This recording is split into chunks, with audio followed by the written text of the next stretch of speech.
जय माता दी दोस्तों। कैसे हैं आप? आशा करती हूँ सभी लोग अच्छे होंगे।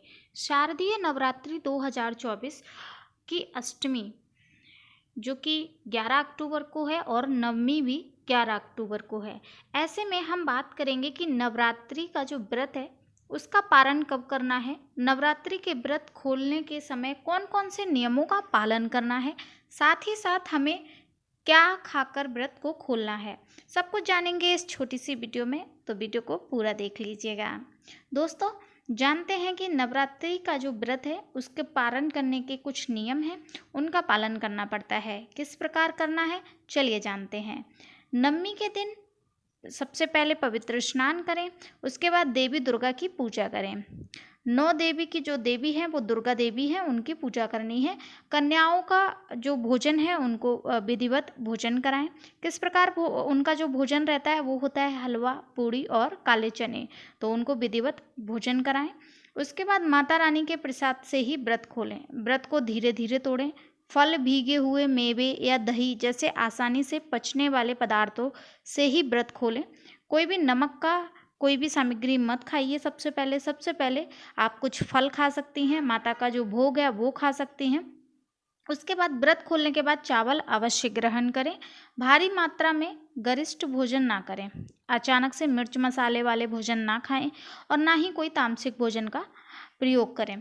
दोस्तों, अब यहाँ पर नवरात्रि के व्रत में ये बातें ध्यान में रखनी है। अष्टमी की जो व्रत रख रहे हैं उनके लिए शास्त्रों के मुताबिक व्रत का पारण नवमी तिथि के खत्म होने के बाद ही करना चाहिए। जो लोग सिर्फ महाअष्टमी का व्रत रखते हैं वे नवमी के दिन व्रत खोल सकते हैं।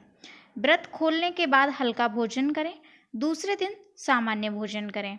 व्रत के दौरान सात्विक चीज़ें खाएं। धूम्रपान, शराब, गुटखा, पान मसाला, तम्बाकू, लहसुन, प्याज या फिर तामसिक भोजन का सेवन ना करें। दोस्तों, अब यहाँ पर जानते हैं नवरात्रि का पारण जो व्रत पारण है कन्या पूजन के बाद क्या अधिक शुभ होता है। जिस दिन व्रत खोलना है उस दिन 9 कन्याओं का पूजन करें, उन्हें हलवा, पूड़ी, खीर, चने का भोजन कराएं और दक्षिणा देने के बाद व्रत खोलें। शास्त्रों के अनुसार व्रत के पारण में सात्विक भोजन करें। दोस्तों, अब चलिए जानते हैं कि नवरात्रि का व्रत जो है उपवास कितने बजे खोलना है। दोस्तों, यहाँ पर नवरात्रि का जो व्रत है वो नवमी की रात्रि का विशेष महत्व है। इस दिन माता दुर्गा के सिद्धिदात्री जो है वो स्वरूप में पूजा अर्चना की जाती है। नवमी की रात्रि को भी अवश्य व्रत रखना चाहिए और दसवीं की सुबह दशहरे के दिन आपको व्रत खोलने से मनोवांछित लाभ की प्राप्ति होती है। दोस्तों, ये जो व्रत है ये आपको दसवीं यानी कि 12 तारीख को खोल सकते हैं, क्योंकि 11 तारीख को अष्टमी और नवमी का व्रत है। तो ऐसे में आप दसवीं के दिन, दशहरे के दिन जरूर से व्रत को खोल लीजिएगा। अब यहाँ पर बात करते हैं कि ऐसे में पूरे 9 दिन का जो व्रत है वो साधक करते हैं। 12 अक्टूबर को सुबह 10:58 के बाद कर सकते हैं। आप अपना जो भी पूजा अर्चना है वो 12 अक्टूबर को सुबह 10:58 के बाद आप खोल सकते हैं व्रत, क्योंकि इस दौरान दसवीं तिथि का आरंभ हो जाएगा। दोस्तों, अब यहाँ पर एक चीज़ और आप नोट कर लीजिएगा कि नवमी तिथि के दिन अगर आपने अष्टमी और परवा का व्रत रखा है तो आप खा सकते हैं, नहीं तो आप दसवीं के दिन ही व्रत को खोलिए। इससे आपको शुभ और अच्छे लाभ मिलेंगे, साथ ही साथ आपकी मनोकामनाएं भी पूरी होंगी। 11 अक्टूबर को दोपहर 12:06 तक अष्टमी है, उसके बाद नवमी तिथि आरंभ हो जाएगी। नवमी तिथि 12 अक्टूबर को 10:59 तक रहेगी। ऐसे में आप दसवीं तिथि को व्रत का पारण करें।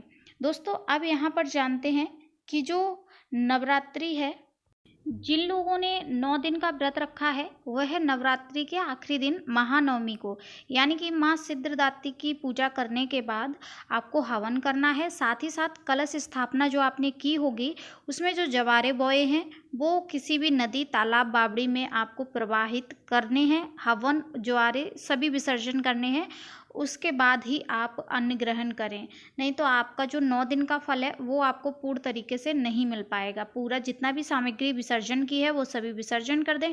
नवरात्रि का जो कन्या भोज है उनको खिला दीजिएगा। उसके बाद जो भी दक्षिणा देते हैं वो दे के सुंदर विदा करने के बाद आप अपना भोजन ग्रहण कीजिए। जो माता को भोग लगाया है वही आप ग्रहण कीजिए। जानकारी कैसी लगी कमेंट सेक्शन में ज़रूर बताएं। माता के भक्त हैं तो जय माता दी अवश्य लिखें।